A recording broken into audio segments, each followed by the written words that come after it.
The flying Dutchman. दोस्तों यह नाम शायद आपने पहले भी सुना होगा। यह एक ऐसा जहाज है जिसकी परछाई पानी में नहीं हवा में उल्टी दिखाई देती है। दोस्तों अफ्रीका के समुद्र में जहाज पर नाविक भगवान से मौसम खराब ना होने की प्रार्थना करते हैं। इसलिए नहीं कि ये नाविक तूफानों से डरते हैं, बल्कि इसलिए क्योंकि मौसम खराब होने पर उन्हें फ्लाइंग डचमैन दिखाई देता है। और इस जहाज का दिखना एक अभिशापित भविष्यवाणी है जो किसी की मौत के साथ ही पूरी होती है। ऐसा कहा जाता है कि फ्लाइंग डचमैन एक ऐसा हॉन्टेड जहाज है जो कभी किनारे तक नहीं पहुंच पाया। जानकारी के अनुसार इस हॉन्टेड जहाज को तेज रोशनी फेंकने वाले जहाज के तौर पर देखा जाता है, और जब यह रोशनी किसी को दिखाई देती है तो वो जल्द ही मौत की नींद में सो जाता है। समय समय पर कई राइटर्स ने अपनी किताबों में इस हॉन्टेड जहाज का जिक्र किया है। सबसे पुराना एडिशन 1790 में जॉन मैकडोनाल्ड द्वारा लिखी गई बुक में है, जिसमें वो लिखता है कि नाविकों ने बताया कि तूफानी मौसम में उन्होंने फ्लाइंग डचमैन को साक्षात देखा था। इस कहानी के अनुसार डचमैन को खराब मौसम में अपनी नाव को किनारे तक ले जाने के लिए कोई पायलट नहीं मिला और उसकी नाव उसी समुद्र में खो जाती है। तब से नाविकों का कहना है कि खराब मौसम में वो दिखाई देता है।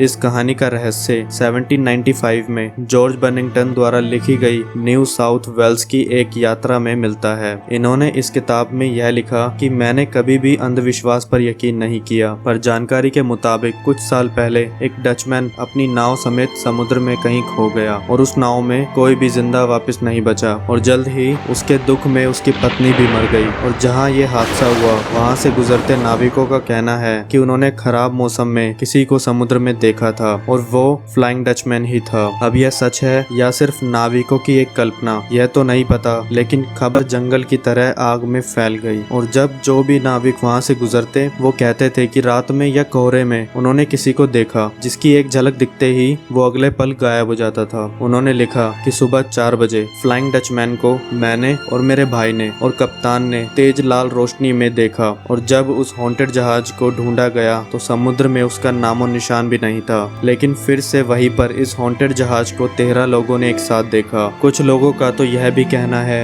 कि इस जहाज पर कुछ नाविकों ने कोहरे में कुछ दूरी पर आसमान में एक समुद्री जहाज की उल्टी परछाई देखी, जिसे देखकर वो डर गए। और उनमें से एक बोला कि यह हॉन्टेड जहाज एक अभिशापित है जो करीब 500 सालों से ज्यादा इस समुद्र में भटक रहा है और अब उनमें से कोई भी किनारे तक नहीं पहुंच पाएगा। लेकिन उनका कप्तान, जो इन बातों में यकीन नहीं करता था, उसने बताया कि यह सिर्फ एक कोहरे के कारण बना एक ऑप्टिकल इफेक्ट यानी एक मिथ है। और जब वे लोग किनारे पर सही सलामत पहुंचे तब उन्हें कप्तान की बातों पर यकीन हुआ और उन्होंने ऐसी बातों पर यकीन ना करने का फैसला किया। दोस्तों सच चाहे कुछ भी हो, लेकिन फ्लाइंग डचमैन की इस इमेज को टीवी और फिल्मों में काफी इफेक्टिव तरीके से यूज किया गया है। 1951 में बनी Pandora and the flying Dutchman नामक फिल्म इसी समुद्री कहानी पे बनी हुई है। इसमें हीरो फ्लाइंग डचमैन है जो गलतफहमी से अपनी पत्नी को मार देता है। एज ऑफ एम्पायर एक कंप्यूटर गेम है, इसमें फ्लाइंग डचमैन एक चीट कोड है। दोस्तों कोई नहीं जानता कि फ्लाइंग डचमैन एक सच्ची घटना है या सिर्फ काल्पनिक है। विश्वास करने वाले इसे मानते हैं और नहीं मानने वाले इसे नहीं मानते। तो दोस्तों आज की इस वीडियो में बस इतना ही। मिलते हैं अगली वीडियो में। दोस्तों अगर ये वीडियो अच्छी लगी तो लाइक कीजिए और मेरे चैनल पे नए हैं तो सब्सक्राइब कीजिए और साथ में बेल आइकन को भी दबाइए ताकि जब भी मैं कोई नई वीडियो अपलोड करूं तो आपको सबसे पहले नोटिफिकेशन आ जाए।